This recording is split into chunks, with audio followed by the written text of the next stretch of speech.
Halo guys, kembali lagi di podcast Imani Pro UNI Official episode 9 sama aku Nadia dan aku Dita. Halo semuanya. Oke, kita berdua bakal nemenin kalian lewat suara dengan topik-topik yang lagi hits banget nih, tentunya tentang mahasiswa baru dengan tema What's on Science Education.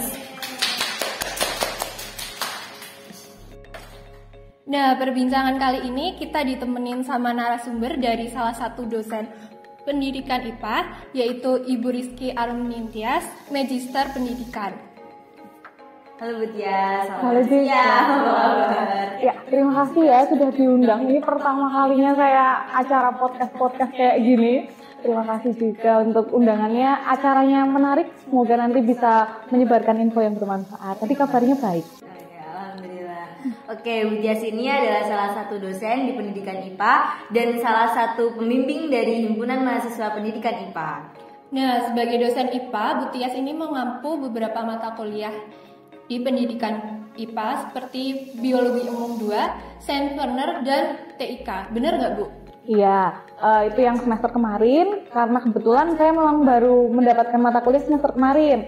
Untuk yang semester ini ada juga beberapa lagi tambahan. Dan ternyata Bu Tias ini adalah lulusan S1 Pendidikan IPA UNY tahun 2018 dan S2-nya lulusan Pendidikan Sains tahun 2020 ya Bu? Iya, betul sekali. Wah, ternyata memang dari awal Bu Tias menyukai IPA sepertinya. Benar nggak, Bu? Suka, bisa dibilang suka ya suka.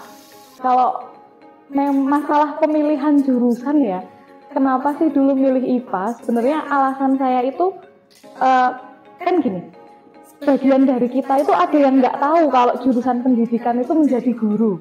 Nah, alasan utama saya memang ke pendidikannya, karena memang ingin menjadi gurunya. Kemudian untuk pemilihan IPA-nya itu sendiri, karena IPA di sini kan kita belajar semua lingkup ilmu ya. Dulu sebenarnya pengen masuk biologi, tapi karena kalau kita masuk biologi, saya nggak dapet fisikanya. Sedangkan saya masih pengen hitung-hitungan di fisika, katakanlah gitu. Kalau saya cuma masuk fisika, biologinya saya nggak dapet. Akhirnya nyari-nyari IPA yang cover semua, jadi ya suka IPA, ya suka semuanya, suka yang kita jalani gitulah. Nah, nyambung dari riwayat pendidikan Ibu sendiri, menurut Ibu IPA itu sebenarnya apa sih? IPA di pandangan Ibu sebagai apa seharusnya, dan kenapa Ibu menjadikan IPA tuh bisa dibilang bagian dari diri Ibu? Iya. Kalau ditanya IPA itu apa, ya nanti kita malah jadinya kuliah karena hakikat IPA ada sendiri loh. Way of thinking, way of investigating, ini kalau dilanjutin nanti jadi satu SKS ya. Oke. Sebenarnya kalau berpikir tentang bagian dari diri kita, karena IPA itu ilmu yang hidup teman-teman. Kita bangun pagi, makan, proses makan, metabolisme dan segala macam ilmu dari IPA. Kita berangkat, naik kendaraan, segala macam ilmu dari IPA. Jadi memang IPA tidak terpisahkan di hidup kita. Kalau ditanya kenapa memilih IPA, tadi sudah saya ceritakan juga. Terus, apalagi tadi? Menurut Ibu tuh IPA tuh seharusnya bagaimana? Dan dari sudut pandang Ibu, IPA tuh seperti apa seharusnya? Dan kenapa IPA menjadi salah satu yang bisa dibilang bagian dari diri Ibu? IPA seharusnya bagaimana ya, tidak seharusnya bagaimana ya. IPA memang sudah seperti itu adanya. Toh kita yang teman-teman yang sudah memilih IPA juga dicintai saja karena memang dekat dengan kehidupan kita sehari-hari. Kenapa memilih IPA sebagai bagian dari hidup saya? Karena tadi itu suka semuanya, istilahnya bisa mengcover semua yang ada di kita gitulah, istilahnya hidup kita tidak lepas dari IPA gitu. Kalau boleh tahu nih Bu, bagaimana perjalanan Ibu mulai dari belajar, terus bekerja sekarang, tetap di ranah pendidikan IPA Universitas Negeri Yogyakarta? Oke, ini kalau diceritain panjang banget juga ya, mungkin bisa singkat-singkat aja ceritanya. Jadi dulu memang pertama memilih pendidikan IPA UNY itu karena saya asli Jogja teman-teman. Saya rumahnya di Cangkringan, itu sekitar 23 kilo lah dari UNY. Nah itu memang memilih pendidikan IPA alasannya tadi bisa dapat fisika, bisa dapat biologi dan segala macam. Kemudian masuk S1 itu tahun 2014 saya masuk S1. Saat itu saya gimana ya? Cerita semuanya ini enggak apa-apa. Cerita semuanya ini. Oke. Saat itu menjadi mahasiswa sama seperti kalian, saya juga pengen, karena saat di SMA saya memang bukan siswa yang aktif berorganisasi, saya nggak aktif berorganisasi, jadi energi saya untuk berorganisasi itu masih full saat di kampus nih. Nah, saat masuk S1, lihat display UKM, display Ormawa dan segala macam, akhirnya saya decide untuk saya harus berorganisasi, saya harus berkegiatan. Nah, saat itu saya memilih untuk nyobain semua tuh. Saya cobain Ormawa tingkat universitas, saya cobain Ormawa tingkat fakultas, saya cobain Ormawa tingkat himpunan juga, saya juga cobain UKM. Nah, cara nyobainnya waktu itu saya jadi kepanitiaan di semua itu untuk tahu ini gimana sih sistem kerjanya di sana. Saya mau nyari saya nyaman yang mana gitu. Akhirnya setelah itu semua satu semester itu saya cobain, akhirnya di semester 2 saya memilih untuk ikut satu UKM. Nah, akhirnya saya sampai lulus udah fokus di satu UKM itu saja. Tapi memang kalau tadi ditanya kehidupannya dengan IPA ya, ada momen di mana saya merasa salah jurusan, teman-teman. Sama seperti yang lain ya, mungkin kalian juga apalagi dari semester 2 ke semester 3 itu kan banyak teman-temannya yang nanti SBMPTN lagi, utul lagi dan segala macam. Saya juga merasa salah jurusan. Saya pernah merasa salah jurusan. Itu saat semester 3, semester 4, semester 5, sampai semester 5-an aja itu saya merasa salah jurusan.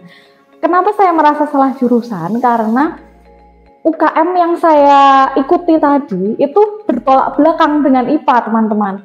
Karena aktivitas saya itu banyak di UKM itu, saya merasa, oh diri saya tuh kayak gini loh. Diri saya tuh sebenarnya ya UKM ini, bukan IPA. Saya sempat merasa seperti itu. Sekarang dengar-dengar ini ya Bu, akreditasi dari pendidikan IPA tuh unggul. Dari BAN PT, terus juga dapat predikat ASI ini Bu. Wah.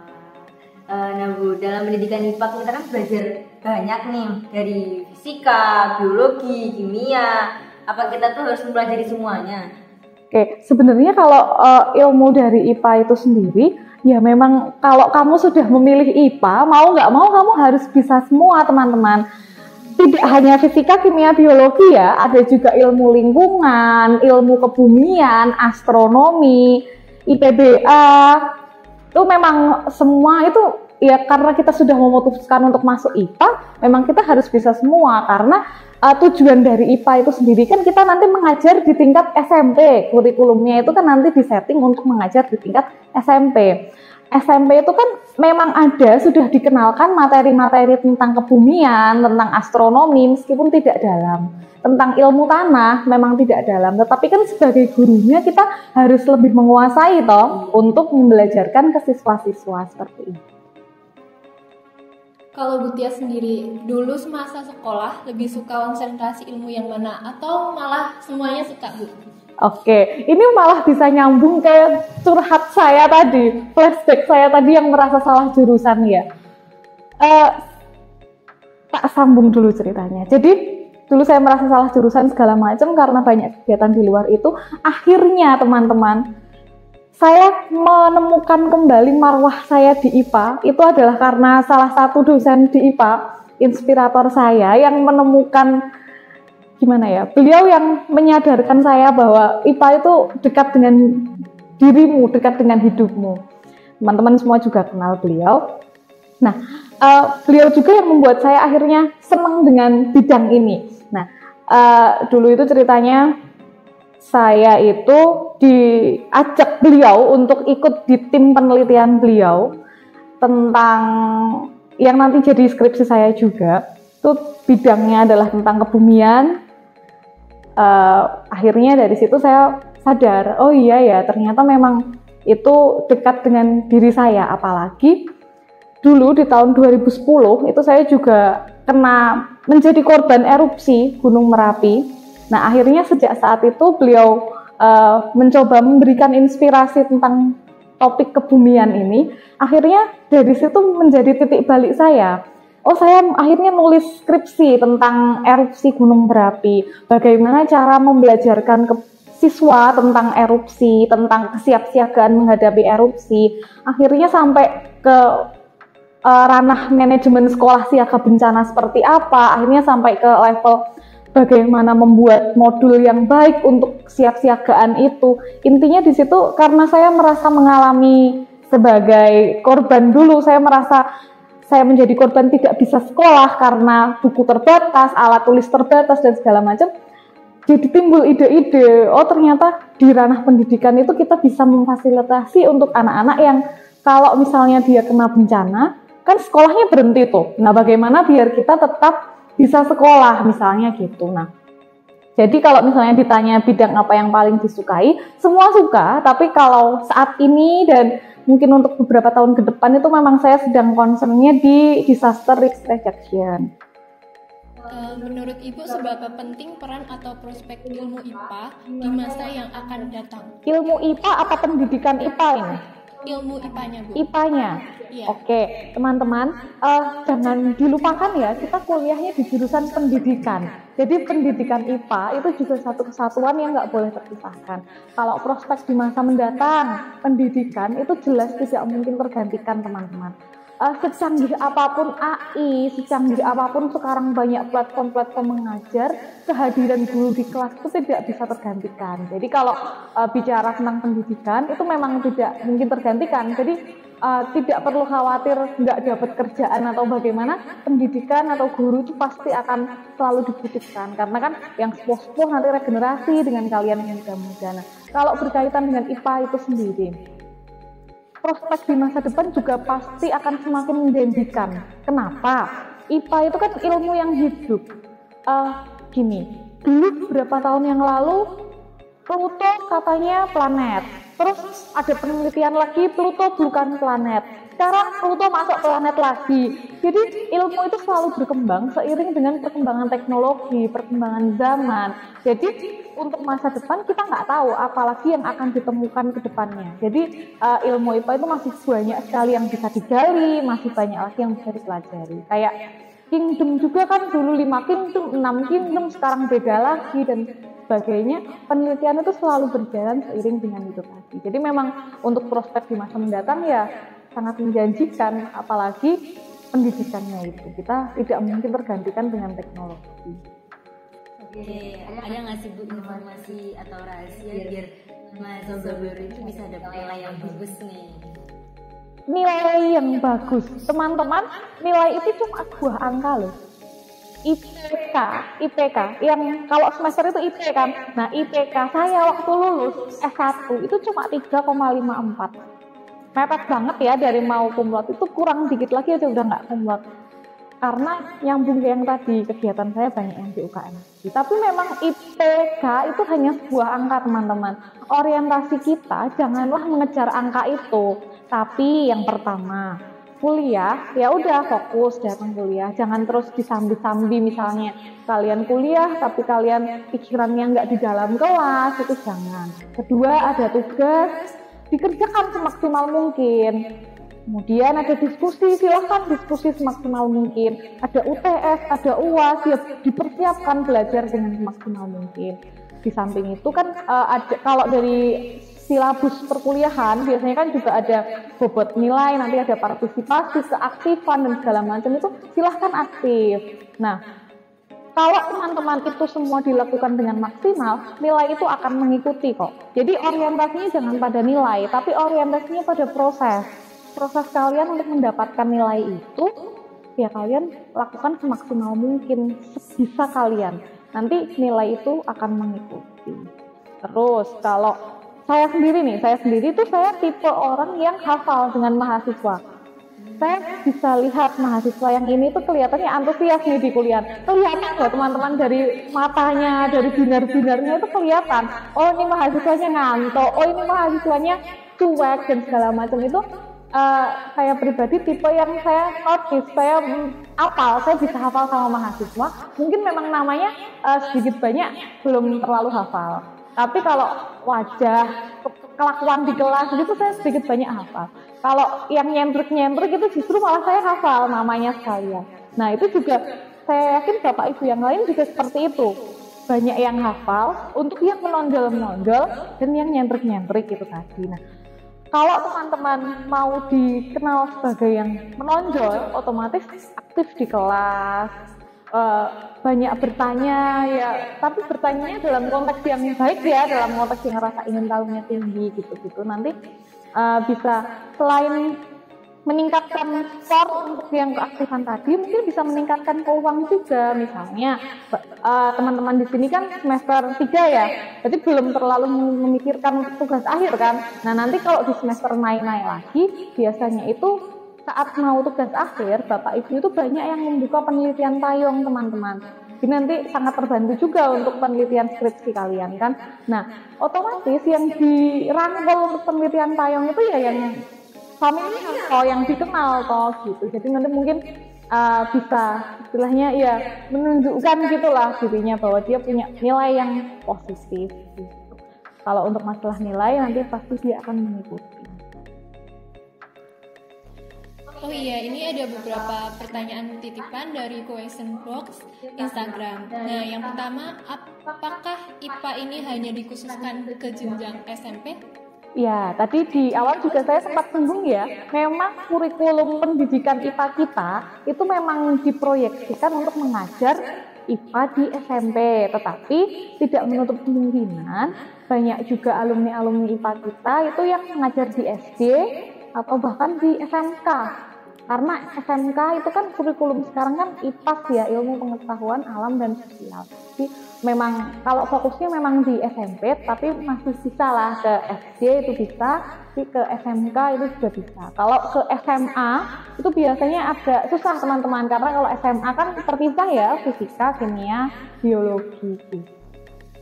Yang pertanyaan kedua, bagaimana cara menentukan media pembelajaran yang baik untuk setiap materi IPA?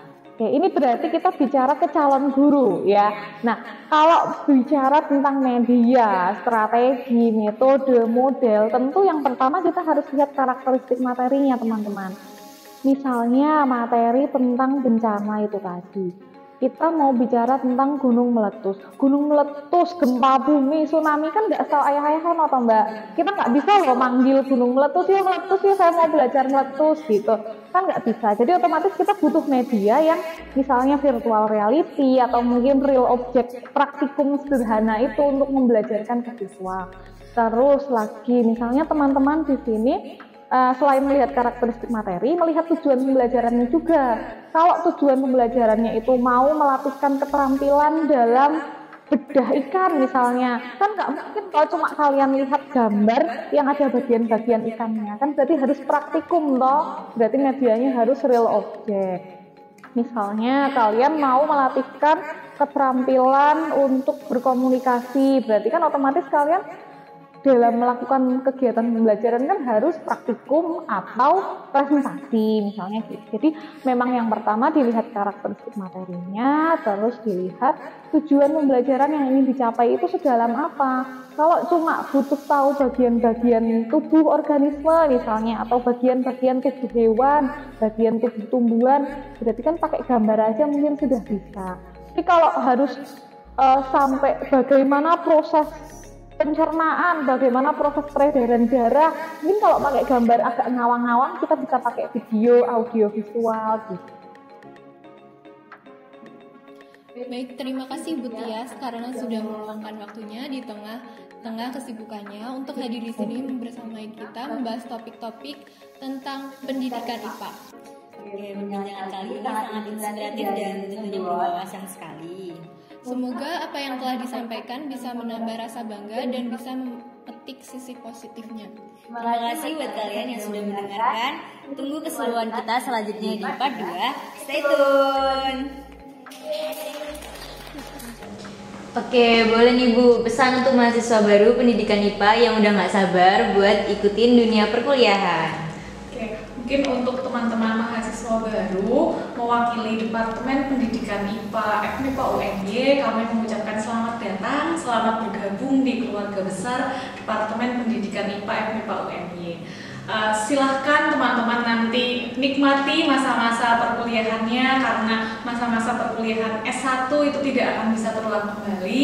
Tentunya yang pertama silahkan dipersiapkan untuk menjalani masa-masa kuliah yang dari segi akademik itu silahkan juga sungguh-sungguh dalam melakukan kuliah sehingga nanti mendapatkan nilai yang maksimal, tidak perlu mengulang, mengerjakan tugas dengan tepat waktu, mengerjakan tugas dengan sebaik-baiknya.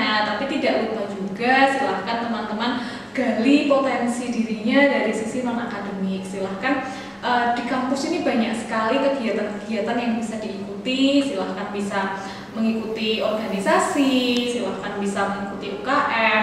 Intinya kalian harus ikut itu, entah organisasi, entah UKM. Sebagai mahasiswa kalian harus ikut karena banyak sekali ilmu-ilmu yang tidak diajarkan di dalam kelas.